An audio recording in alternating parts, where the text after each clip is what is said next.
First things first, I'ma say all the words inside my head. I'm fired up and tired of the way that things are. Hey, you burn me up, believer, believer. 네, 안녕하세요 여러분, 반갑습니다. 2019 수능 완성 생명과학 1, 이 한 권의 교재를 여러분들과 끝까지 하드캐리할 박소연입니다. 자, 이 전체 강좌에 앞서서 오늘 설명을 좀 드리는 오리엔테이션 시간이죠. 그래서 어떤 특징이 있는지, 여러분들은 어떤 마음가짐으로 들어야 하는지 이런 것들을 조목조목 짚어볼 텐데, 그에 앞서서 우리는 지금 어디쯤에 있는가?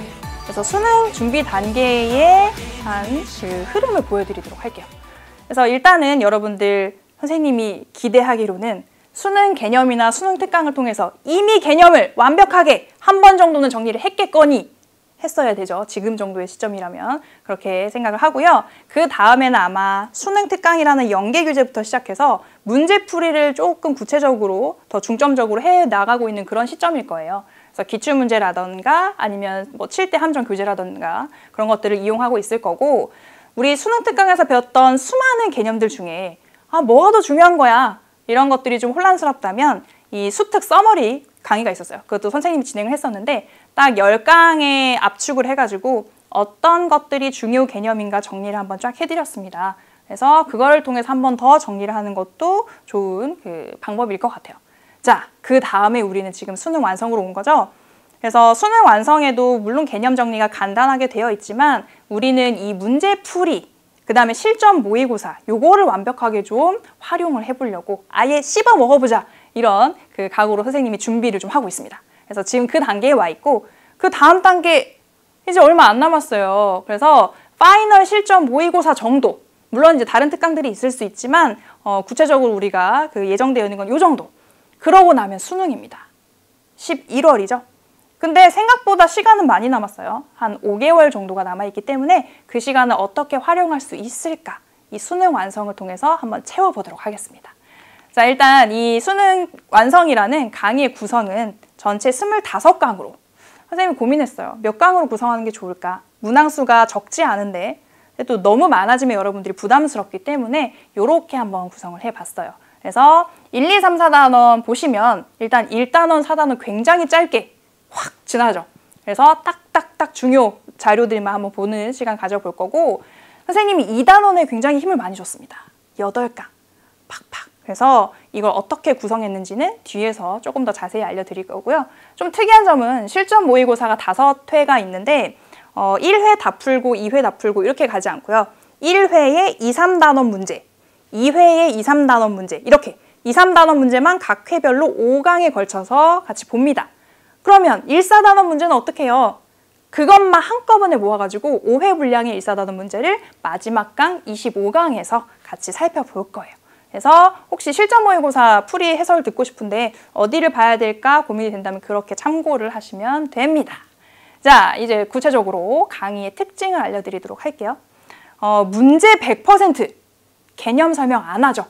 과감하게 건너뛰었습니다. 우리는 문제에 집중하자. 그래서 혹시 빈출 주제에 대해서 한번 간략하게 정리하고 싶으면 아까 처음에 말씀드린 대로 여기 수특 서머리 강의 저스트 10 생명과학원을 활용하면 훨씬 좋을 것 같아요. 그렇게 미리 알고 계시고, 그 다음에 이 문제를 다 풀지 않고요. 난이도 중상 정도에 해당하는 문항 위주로 풀이를 합니다. 그래서 여러분들 교재 넘겨보면 너무 쉬운 문제도 있잖아요. 빵점 방지용 정도의 느낌. 그래서 그런 것들은 과감히 여러분들이 스스로 해결하도록 건너뛰고 우리가 좀 볼만한 문제들을 추려서 볼 거예요. 근데 그렇다고 해서 뭐 한 반 정도 푸나요? 이런 거 아니고 거의 대부분의 문항을 같이 강의해서 해결을 하게 될 겁니다. 이런 특징을 갖고 있고, 그 다음에 수능 완성 문항을 주로 하지만 거기에 연결할 수 있는 기출문제들을 선생님이 중간중간 넣어놨거든요. 근데 전체 단원에 걸쳐서는 아니고 요 두 가지, 2단원과 3단원 자극의 전달 부분, 그래서 요 부분만 그렇게 구성했습니다. 선생님이 정말 수능 완성 어떻게 하면 여러분들한테 도움이 될까? 아주 중요한 타이밍인데, 그래서 고민을 많이 하다가 이 수능 완성이랑 약점 공략 강의를 한번 합쳐보면 어떨까? 그런 느낌을 두 개 섞어보면 훨씬 좋을 것 같다라는 생각을 하게 됐어요. 그래서 2단원을 보면 일단 우리 수능 완성 교재에 있는 문항을 먼저 풀고 그거를 거기에 연결할 수 있는 비슷한 기출문제들을 중간중간 넣어두면서 여러분들이 비슷한 유형에 대해서 충분히 연습할 수 있도록, 그래서 반복적으로 같은 유형을 보다 보면 아, 이렇게 푸는 방법이 정석이구나, 이런 흐름이 있구나, 그런 감을 느끼실 수 있도록 선생님이 구성을 해봤습니다. 그리고 그렇게 구성하다 보니까 아무래도 1번부터 끝번까지 이렇게 순서대로 풀긴 좀 그렇겠죠. 왜냐하면 유형별로 정리를 하니까요. 그래서 이 2단원과 3단원 자극의 전달 부분은 선생님 정말 아예 앞뒤를 다 뒤집어서 이렇게도 갔다가 저렇게도 갔다가 해요. 근데 그게 두서 없이 가는 게 아니라 요 유형에서 쉬운 거부터 어려운 거 순으로, 그 다음에 또 다음 유형에서 쉬운 거부터 어려운 거 순으로 요렇게 아주 제대로 정리를 해놨기 때문에 처음에 들을 때는 좀 정신없게 느껴질 수 있지만 선생님이 자료실에다가 어떤 순서대로 강의를 할 건지 미리 올려드릴게요. 그럼 그거를 미리 보면서 아, 그 다음엔 이런 문제 푸는구나, 이렇게 같이 참고하시면 좋을 것 같습니다. 그래서 전면 순서 재배치가 된다는 거, 2단원, 3단원만 그렇게 생각하시면 될 것 같아요. 자, 그럼 여러분들은 어떤 마음가짐을 가지고 들어와야 할까요? 여기 보시면 반드시 개념 학습이 되어 있는 상태로 수강해야 한다. 지금 6월 모평 지났습니다. 이 강의를 통해서 문제 풀면서 개념 학습을 하려고 하면 정말 잘못된 공부 방법이에요. 그래서 냉정하게 판단해서 내가 개념 정리가 안 됐어. 수능 완성 보면 안 되죠. 수능 특강으로 가세요. 그게 훨씬 빠른 방법입니다. 그래서 그거 하나 당부드리고 싶고, 그 다음에는 강의를 듣기 전에 문제를 미리 풀어봐야 되겠죠. 선생님 2단원은 완전 재배치 하신다면서요. 그래서 선생님 순서대로 듣는 게 더 좋을 것 같아요. 그래서 선생님 그런 고민을 하기도 했는데, 그래도 여러분들이 이 문제를 처음 접하고 아, 어떤 길이 있을까 하고 혼자 스스로 끙끙 고민해보는 그 경험이 굉장히 중요하거든요. 그래서 그게 일단은 필요하다고 생각을 해서 여러분들이 먼저 풀고 그 다음에 선생님 순서에 맞춰서 다시 한번 정리해보는 게 더 좋겠다라고 생각을 하게 됐습니다.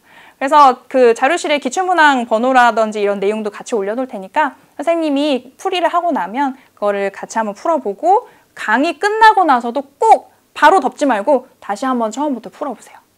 여러분들에게 정말 많이 도움이 될 거예요. 자, 그 다음에는 실전 모의고사가 있죠. 이제 실전이 앞에 붙었습니다. 그래서 1회부터 5회까지 20문항을 시간 맞춰 풀어보는 연습 시작할 때 됐거든요. 근데 아무래도 수능 완성 문항들이 뭐 기출문제들, 모평이라든지 수능 문제보다 좀 쉽기 때문에 20분 정도, 15분에서 20분 정도 시간을 맞추고 풀면 좀 적당하리라 생각을 합니다. 그래서 그 안에 몇 점이나 맞을 수 있는지 일단 풀어보고 그 다음에 못 풀었던 문제들 그 다음 시간에 활용해서 풀어보고 이렇게 가면 좋을 것 같아요. 그다음에 내용을 만약에 몰라서 틀렸다, 헷갈렸다, 어떻게 해야 돼요? 일단 강의나 해설지나 이런 걸 통해서 꼼꼼히 정리해야 되고, 그 좀 독특한 내용 같은 경우에는 단권화 교재에다가 잘 정리해서 나중에 수능 시험장에서도 볼 수 있도록 그렇게 해놨으면 좋겠습니다. 자, 여기까지가 강의를 들을 때 유의점이고, 이제 마지막 당부를 좀 해보려고 해요. 선생님이 학교에서 복도를 돌아다니다가 친구들한테 요즘 어때? 이렇게 얘기를 하면 거의 100이면 100 이렇게 얘기합니다. 아, 선생님 망했어요. 저 올해는 틀렸어요. 재수 각입니다. 아, 물론 장난으로 그렇게 얘기를 하는 것 같긴 한데 너무 그런 얘기를 많이 듣다 보니까 선생님 고민이 좀 되더라고요. 여러분도 아마 이런 얘기 많이 했죠? 6월 모평 보고 나니까 아닌 것 같아요. 자, 선생님이 생각해보니까 왜 이런 얘기를 할까? 첫 번째, 재밌으라고? 근데 재미가 없잖아요. 근데 그건 틀렸어. 그러면 두 번째, 정말 약간은 그렇게 생각하고 있기 때문에 그럴 가능성이 좀 높다고 생각을 했어요. 근데 약간 식상할 수 있지만 정말 진리라고 할 수밖에 없는 거. 말의 힘이 굉장하다. 여러분들이 만약에 복도 다니다가 선생님들한테 선생님 저 망한 것 같아요. 재수 각이에요. 얘기를 하루에 한두 번 정도 한다고 칩시다. 그러면 그 얘기를 할 때마다 막 힘이 솟아요. 아, 나 이런 얘기 하고 났으니까 기분이 좋아졌어. 나 할 수 있을 것 같아. 자신감. 아니죠. 얘기를 할 때마다 자기도 모르게 조금씩 비에 젖듯이 어떤 패배감, 무력감 아주 적게라도 계속해서 축적될 수밖에 없어요. 그래서 선생님은 과감하게 금지어로 설정하겠습니다. 하나의 과제예요. 지금 이 강의 듣는 친구들은 절대 나 틀린 것 같아, 올해 아닌 것 같아, 재수 각이야, 절대 금지. 그래서 앞으로는 할 수 있을 것 같아, 지금은 이렇지만 나중은 다를 것 같아, 이런 얘기하는 걸로 같이 해봅시다. 그래서 여러분 아니에요. 안 늦었어요. 아직 5달이나 남았어요. 그러니까 어떤 자세를 가져야 돼요? 우리를 만드는 건 어떤 경험이라기보단 그 경험에 반응하는 태도입니다. 6월 모평에서 점수가 안 나왔어요. 그거 자체가 중요한 게 아니에요. 거기서 나는 점수는 안 나왔는데 이 단어는 어떤 부분에서 주로 틀렸어. 난 여기가 부족하구나. 나는 아직 암기가 덜 됐구나. 이렇게 자기의 갈 길, 방향을 찾아나가는 태도, 그게 정말 중요한 거 아니겠어요? 그래서 앞으로는 그렇게 좀 긍정적으로 더 생각을 했으면 좋겠다 하는 당부를 하면서 마무리를 해볼까 합니다. 자, 그러면 이제 선생님은 1강, 그래서 1단원 정리하는 곳에서 본격적으로 여러분들을 맞이할 준비를 하고 있을게요. 그러면 1강에서 우리 함께 만나는 걸로 합시다.